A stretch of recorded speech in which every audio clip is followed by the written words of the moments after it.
सवाल ये है कि गुजरात का हुमायूं कबीर कौन है। यहाँ पर भी वहाँ 1000 करोड़, तो यहाँ कम से कम 100 करोड़ का भी कहीं ना कहीं घपला तो हुआ ही होगा। ये ढूंढने की जरूरत है कि गुजरात का हुमायूं कबीर कौन है। अकबर भट्टी को हराने के लिए मुस्लिम नुमाइंदों को एमआईएम ने शाहपुर में खड़ा किया। क्राइम ब्रांच पूरी की पूरी और लोकल पुलिस स्टेशन सामान्य मतदारों को बुला रहे हैं और उनको धमका रहे हैं कि आपका काम करो या मीम का काम करो, नहीं तो आप अहमदाबाद छोड़ के चले जाओ, गुजरात के बाहर चले जाओ, चुनाव 26 को खत्म, उसके बाद आप आना।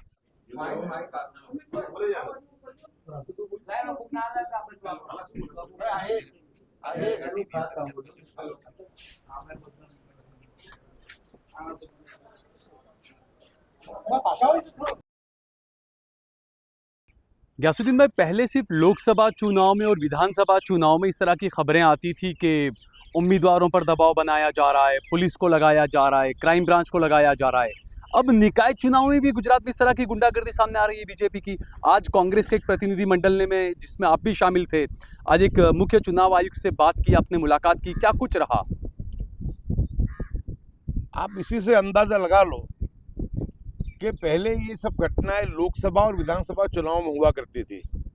पहली मर्तबा, मुझे भी राजनीति में 35 साल हो गए, म्युनिसिपल कॉरपोरेशन के चुनाव में जिस तरीके से क्राइम ब्रांच, एटीएस और लोकल पुलिस का इस्तेमाल किया जा रहा है, उससे साबित होता है कि भारतीय जनता पार्टी कितनी डरी हुई है।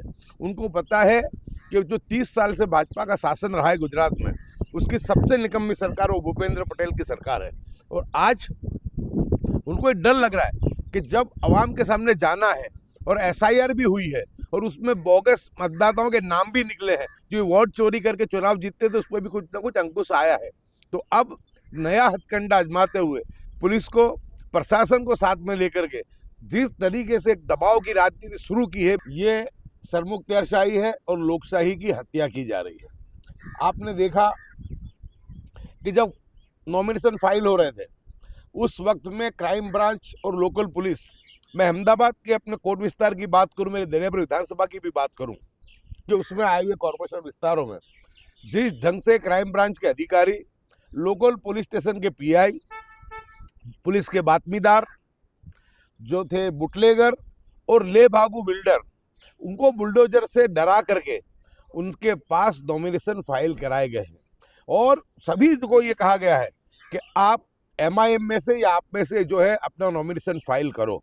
और आपको पता है कि जिस तरीके से मीम पार्टी जो एमआईएम जो है वो और आप पार्टी दोनों आज भाजपा की बी टीम बनी हुई है, जिस तरीके से हमने पश्चिम बंगाल में देखा कि हुमायूं कबीर का 1000 करोड़ का उसने खुद ने अपने सिटिंग ऑपरेशन के अंदर कबूला है, उस पर से साबित होता है कि कितने बड़े खेल मुस्लिम वोटों को तितर बितर करने के लिए चल रहे हैं।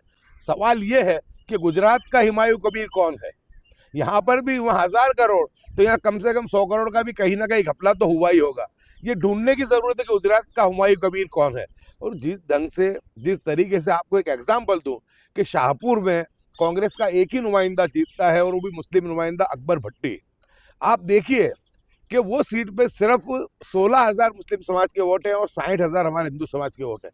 उस सीट पे भी एमआईएम ने जानबूझ के एक मुस्लिम को ही एमआईएम में से खड़ा किया है। यानी कि वो जो सीट है दूसरी बक्सीबंद जनामत है, सामान्य सीट पे अकबर भट्टी है। अकबर भट्टी को हराने के लिए मुस्लिम नुमाइंदों को एमआईएम ने शाहपुर में खड़ा किया है। यानी आप देख सकते हैं कि ये क़यादत खड़ी करने के आए हैं या क़यादत को ख़त्म करने के लिए आए हैं। यानी जिस ढंग से जब साबिर काबलीवाला गुजरात के अध्यक्ष है, उनको लोग मिलते थे, कहते थे, समझाते थे कि शाहपुर और ऐसी सीटों पे आप मत करो, तो कहते थे कि ऊपर से बहुत दबाव है। तो कौन सा दबाव है ऊपर से, अब देखना पड़ेगा कि दबाव किसका दबाव है। यानी गुजरात में भी कहीं ना कहीं हुमायूं कबीर है। इसलिए मेरा ये कहना है कि जब अब ये मामले जब पूरे के पूरे सामने आए, जब इन्होंने देखा कि ओवैसी साहब की सभा फैल हो गई, 300 लोग भी उसमें नहीं आए, तो भारतीय जनता पार्टी ने अपनी रणनीति बदलते हुए एमआईएम में से भी मुस्लिम उम्मीदवारों को खड़ा करने का पूरा भरपूर प्रयास किया। अपक्ष खड़े करवाए, मीम से खड़े करवाए और आप से खड़े करवाए। और अब जब नॉमिनेशन फाइल हो गया है, उसके बाद आप देखो तो कांग्रेस को उम्मीदवारों को डरा धमका के उनको बिठाने की कोशिश थी। उसका दाखिला हमारे पास सरखेज कॉरपोरेशन का है कि खुद अमित ठाकर उस अपक्ष जो कांग्रेस पक्ष के उम्मीदवार को जो अपना उसका नॉमिनेशन फाइल वापस खिंचवाने के लिए खुद गए। यानी भाजपा बिल्कुल खौफ में ज़दा है, डरी हुई है और उसको लगता है कि एंटी इनकम्बेंसी है और प्रजा बहुत जो खामोश है वो अपना गुस्सा ईवीएम पे दिखाएगी। और उससे भी ज़बरदस्त घटना हमारे सामने आई है कि अहमदाबाद सिटी के joint police commissioner of crime और क्राइम ब्रांच पूरी की पूरी और लोकल पुलिस स्टेशन सामान्य मतदारों को बुला रहे हैं और उनको धमका रहे हैं कि आपका काम करो या मीम का काम करो, नहीं तो आप अहमदाबाद छोड़ के चले जाओ, गुजरात के बाहर चले जाओ, चुनाव 26 को खत्म, उसके बाद आप आना। यानी ये कैसी, आज ये बात पूरी की पूरी हमारे अध्यक्ष अमित चावड़ा जी ने भी जो है नामजोग इलेक्शन कमिश्नर श्री को भी की है, ये चीज़ हमने हमारे आवेदन पत्र में भी दी है। और ये चीज़ कल भी मैंने इसके बारे में ट्वीट किया था कि ये लोकशाही की हत्या हो रही है कि पुलिस एमआईएम और आपको वोट देने का और अपक्ष को वोट देने का कह रही है और लोगों को डरा धमका कर लोगों को जो एरिया अपना छोड़ाने की जो प्रयास हो रहे हैं, ऐसे पुलिस अधिकारियों के वहाँ पर सीसीटीवी कैमरे भी चेक होने चाहिए, उनकी कॉल डिटेल भी चेक होनी चाहिए और ये जो लोकशाही की हत्या कर रहे हैं जो पुलिस अधिकारी, उनको तात्कालिक सस्पेंड भी करना चाहिए। अच्छा, दूसरा, राहुल गांधी ने जिस तरीके से जो चैलेंज दिया था संसद के अंदर कि हम गुजरात में आपको हराने जा रहे हैं, क्या उस चैलेंज की वजह से ही बीजेपी, नरेंद्र मोदी, अमित शाह बौखला गए हैं? इसी वजह से पूरी अपनी जितनी भी जो सरकारी संवैधानिक जितनी संस्थाएं थी उन सबको भी लगा दिया गया है इस चीज़ के लिए? आपने देखा कि जिस वक्त पर राहुल गांधी जी ने बात की उसका पहला रिएक्शन ये आया कि गुजरात का पूरा मंत्रिमंडल बदल दिया गया, मुख्यमंत्री को रखा और बाकी को बदल दिया। उनको पता था कि एंटी इनकम्बेंसी है और अभी भी उनको पता है कि जिस तरीके से राहुल जी ने संगठन सृजन अभियान चलाया, अमित चावड़ा जी को बहुत कम वक्त मिला, लेकिन जो वक्त मिला उसमें यानी कि हमारा संगठन बहुत सुस्त हो चुका था क्योंकि 30 साल से कांग्रेस गुजरात में हार रही थी। तो जिस ढंग से कांग्रेस हार रही थी बहुत सुस्त संगठन था। फिर भी 3-4 महीने में जितना हो सकता है इतना अमित चावड़ा जी ने जन आक्रोश यात्रा के माध्यम से गुजरात में पार्टी को खड़ा करने की कोशिश की और उसमें कुछ हद तक हम कामयाब भी हुए हैं। लेकिन हमारा जो मिशन है वो 30 साल का जो मामला है, जो कमजोरी का रहा है, उसको सुधारने के लिए हमको कम से कम 6-8 महीने का वक्त चाहिए और हमें पूरी उम्मीद है कि ये चुनाव के अंदर कांग्रेस के परिणाम अच्छे आएंगे। और जो हमारा मेन लक्ष्य है वो 2027 का जो राहुल जी ने कहा है कि लिख के ले लो, गुजरात जीत के बताएंगे, और उसी बात से भाजपा डरी हुई है। और इसीलिए भाजपा इस मर्तबा, कोई आपने पहले ही सवाल किया था कि सांसद के चुनाव में और विधानसभा के चुनाव में ये घटनाएं होती थी, कॉरपोरेशन में क्यों, और पूरे गुजरात में हो रही है, तालुका जिलों में हो रही है। यानी भाजपा डरी हुई है। उनको ये है कि जो आवाम खामोश है वो आवाम अपना गुस्सा ईवीएम पे बताएगी। तो वो ये चाहते हैं कि जितना हो सके पुलिस से, प्रशासन से दबा के, डरा के, धमका के उनके पास से जो है अपना काम निकाल लिया जाए। लेकिन मैं मानता हूँ कि जो अहमदाबाद की जो घटना है कि मतदारों को पुलिस स्टेशन में बुलाना, क्राइम जॉइंट सीपी से बात कराना और कहना कि एमआईएम और आपका काम करो वरना अहमदाबाद छोड़ दो, मैं मानता हूँ कि ये बहुत ही लोकशाही की बहुत शर्मनाक घटना है। ये घटना की हमने आज जो इलेक्शन कमिश्नर को भी बहुत सीरियस गंभीरता के साथ हमारे अध्यक्ष ने और मैंने भी रजूआत की है। एक आखिरी सवाल गयासुद्दीन भाई, जिस तरीके से जब एसआईआर हुआ तो पहले चुनाव अधिकारियों पर ये दबाव बनाया जाता था कि लोगों के वोट काट दिए जाएं। अब जब चुनाव चल रहा है, निकाय चुनाव, तो अब अधिकारियों पर ये दबाव बनाया जा रहा है कि उम्मीदवारों के नामांकन या तो रद्द कर दो या बीजेपी जिसके नामांकन चाह रही है उनमें कुछ कमियां हैं तो उसके बावजूद भी उसको एक्सेप्ट कर लो। उमरगांव का गुजरात का एक मामला है कि एक ऑफिसर ने आत्महत्या कर ली और आरोप ये लगे हैं कि उस पर दबाव था कि जो उम्मीदवार खड़े थे उनके फॉर्मों को रद्द कर दिया जाए।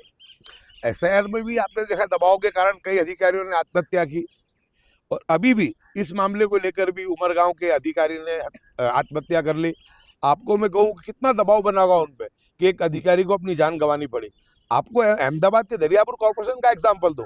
कल ही हमारे पूर्व काउंसिलर नीरव बख्शी ने कलेक्टर के समक्ष जो रजूआत की और वहाँ पे आके आरोप उन्होंने बताया उम्मीदवारों के ठेकेदारों ने कि हमने इसमें ठेके में सही नहीं किए। मुस्लिम उम्मीदवार है 3 और उसके ठेकेदार सभी के सभी भारतीय जनता पार्टी के दरियापुर के कैंडिडेट के रिश्तेदार हैं और उन्होंने बताया और वो खुद भी आए कि उन्होंने कहा कि हमने कोई सही कही नहीं है, ये सही गलत है, एफिडेविट करके भी दी। उसके बावजूद वहाँ पर जो भारतीय जनता पार्टी के एमएलए हैं कौशिक जैन, वो खुद वहाँ मौजूद थे और दबाव बना करके उन फॉर्म को रद्द करने नहीं दिया। मैं मानता हूँ कि बहुत मनमानी जो है चुनाव के कर्मचारी भी, चुनाव के अंदर लगे हुए कर्मचारी भी कर रहे हैं प्रशासन के दबाव में। लेकिन प्रशासन के दबाव में कर्मचारियों को समझना चाहिए सत्ता है, आती है, जाती है।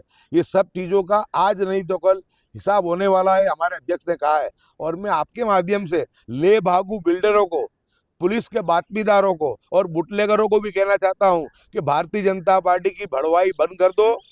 अब जिनसे डर के आपने उम्मीदवारी की है, जिनसे डर के आप मुस्लिम वोटों को बांटने निकले हो, अब इससे लगता है कि अब तुम्हारे खिलाफ भी हमको भी मुहिम चलानी पड़ेगी। जो हमारे खिलाफ जो भाजपा का हाथा बन गया है, उनके साथ भी पूरा इलेक्शन के बाद हिसाब किताब किया जाएगा।